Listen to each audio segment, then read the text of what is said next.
Another day, more stories coming out of All Elite Wrestling. A veteran of AEW, one of the day oneers of All Elite Wrestling's contract is due to expire within the next couple of months. We've also got news about CW not being happy with NXT's ratings.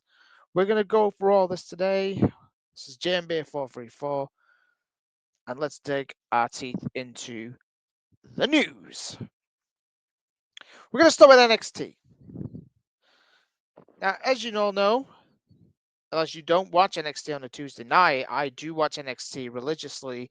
I even enjoyed the dark days of NXT, which was 2.0 when Vince McMahon and Bruce Pritchard killed Black and Gold.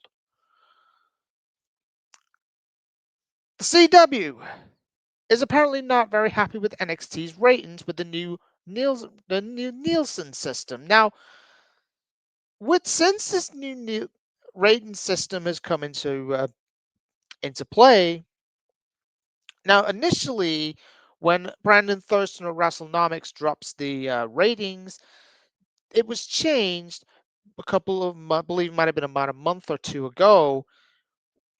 We had a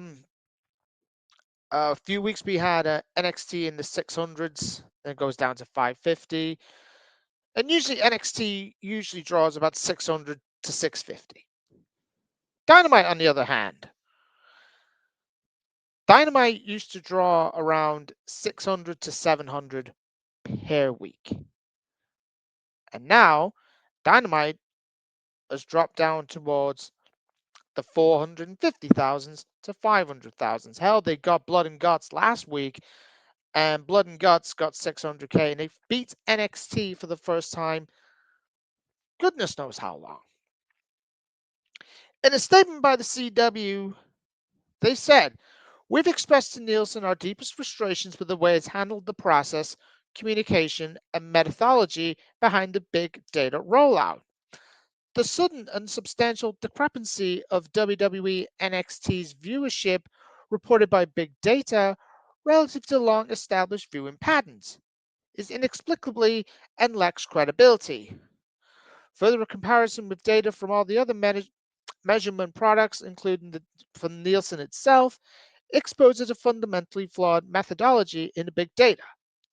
We are disappointed by Nielsen's lack of cooperation, transparency, and accountability within the network's partners as we work to resolve this situation." End quote. Listen, wrestling this year has sucked. It doesn't matter whether it's AEW, WWE, TNA. The creative in this calendar year has been fucking pathetic. This year, for me, has been the worst year in creative in WWE since the dark days of Vince McMahon back in the late 2010s. AEW is having its worst year creatively than last year, and last year sucked. Tony Khan goes on Ariel Helwani and says that this has been a great year for AEW. Tony, it's not. AEW this year has endured one of its worst creative years ever, and ever since NXT went on to the CW, it has beaten Dynamite over 50 times. Now, don't give me this key demo garbage. I don't believe in any of it. Ratings matter. Tony does not put any more when he has a great episode of Dynamite. He does not put AEW, whatever, and then NXT like he used to. Look, I think this Nielsen rating system, I think it's fair because people are going to say, "Oh, but it's unfair. Dynamite should not be losing to NXT. Dynamite should not be losing to a fucking developmental brand. Dynamite should not be losing to NXT. When you've got on your show Kenny Omega, the Young Bucks, Kazuchika Okada, Takeshita, you got amazing wrestlers, and yet you're losing out to fucking absolute to, to a developmental brand with talent that sometimes you could really say Tony fucked up. Ricky Saints, NXT champion. Ethan Page, North American champion. Mariah May, Blake Monroe, women's North American championship. And I'm going to get all the sickos all saying, they're just doing that to pure spite on Tony Khan. Look, for me with NXT is not as good as it was. Black and Gold will forever be so close to my heart. There was one that was uploaded today, and it was one of my favorite ever episodes of NXT, which I will be watching later on. That time I remember they showed someone on Twitter the other day. There was a year of the anniversary when Adam Cole, one of my favorite wrestlers ever, debuted and took out Drew McIntyre. We've not yet had Dynamite's ratings. NXT drew 600K. So I think it's 600, 650. I don't care really, because people are all gonna say all I care about is the ratings and all that other carry on. NXT was I think NXT was 650K for a fucking developmental show. But anyway, forget about the ratings. We're gonna go to the big story. Anna Jay, fat ass with a bad attitude. Anna Jay. An article was dropped by Sean Ross Sapp saying that Jay's contract with AEW is expected to expire sometime in the coming months. Now that has been put down as very vague because that could be any time. That could be next month. It could be January. It could be May. As far as we know, it didn't really specifically say when Anna Jay's deal is up. As you know, Anna Jay has been teaming up with Taimao, or Taimao, Tai Conti, whatever. And they recently lost in the tag team tournament to Megan Bayne and Marina Shafir, which I think was ridiculous because they are probably the only women's credible tag team apart from Sky Blue and Julia Hart.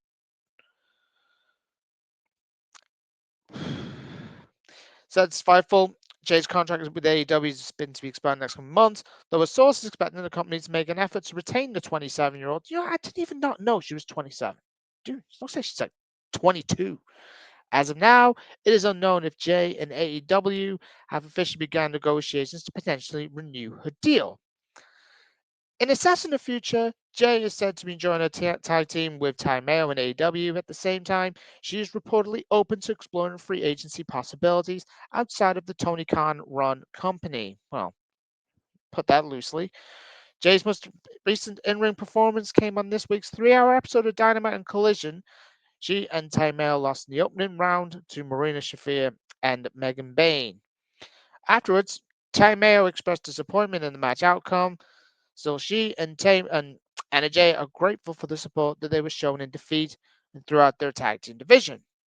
Across the 5-year stint in AEW, Jay has worked alongside veterans such as the Dark Order, G, what happened to them, and the Jericho Appreciation Society. In the summer of 2024, she expanded her work to Japan, where she competed in a series of matches for Stardom, including a run in the 2024 5-Star Grand Prix, in which Jade scored wins over Mio Amasaki, Koguma, and Sori Anu. She then returned to AEW in that September. End quote.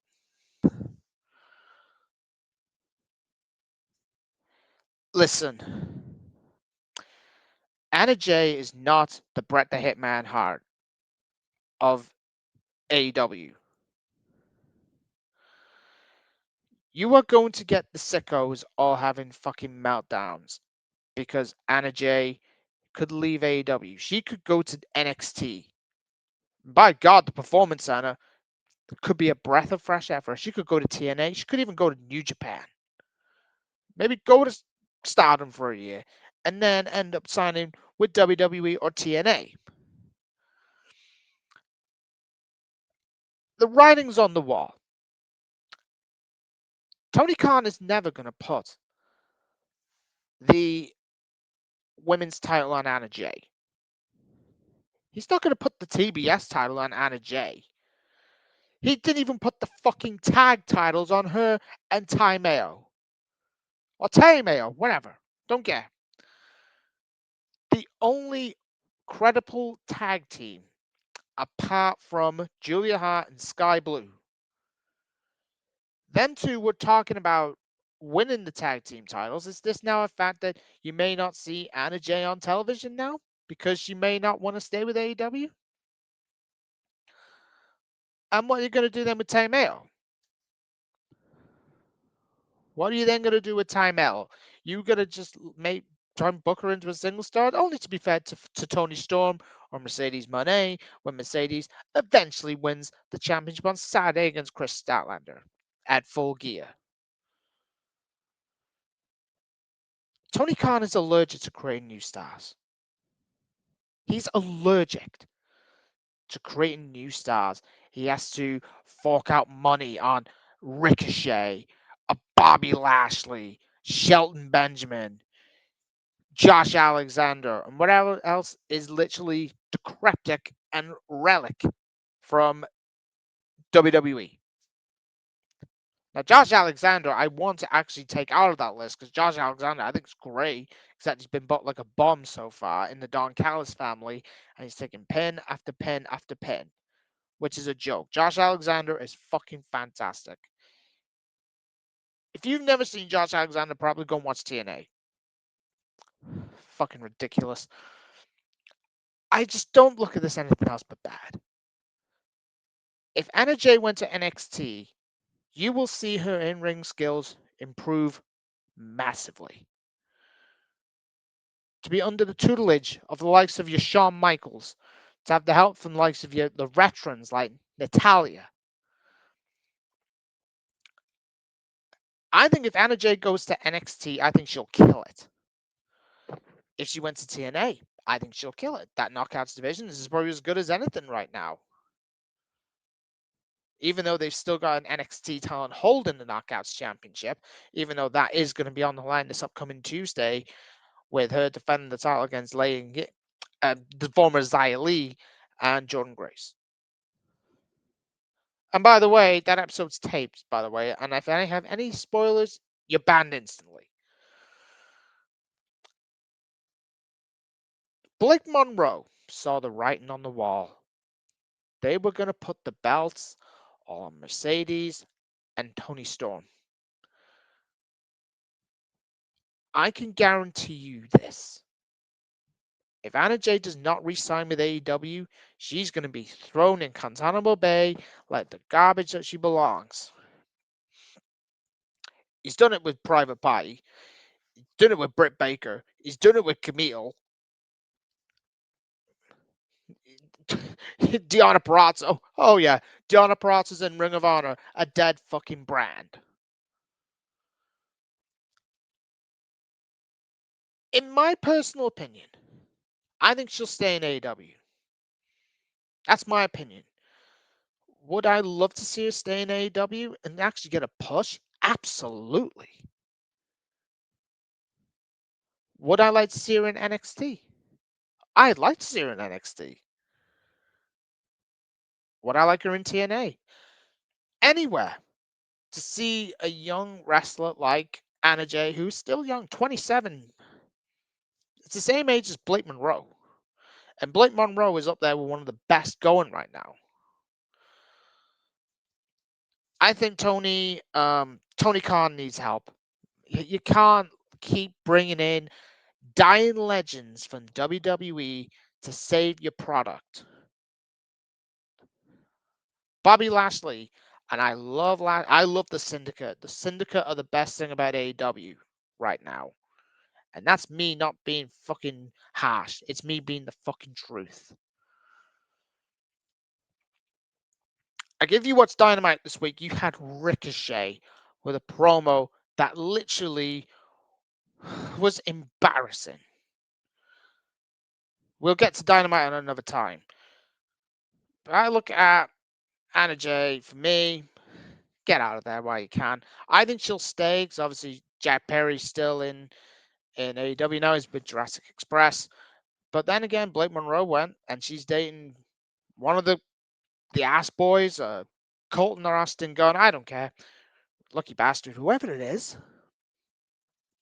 But wherever NJ goes, I think she'll kill it. She's very good. Like I said, she ain't Bret Hart, but she tries. But that's the latest that we got for you. Don't forget to hit the like and subscribe button. Um, I am trying my best to get these reviews back up. I might start hopefully because I'll have time on my hands very soon. I'm gonna try and do Full Gear for you. I will not be watching SmackDown tonight. The Ashes is on, which is more important than SmackDown. If you don't know, the Ashes, England against Australia. It's cricket. I will pick the Ashes over anything. If I had the Ashes over WrestleMania, I'd be picking the Ashes. Simple. Anyway, thanks for watching. Please drop a like, hit that subscribe button, share the content around, and I will see you all later on. Peace.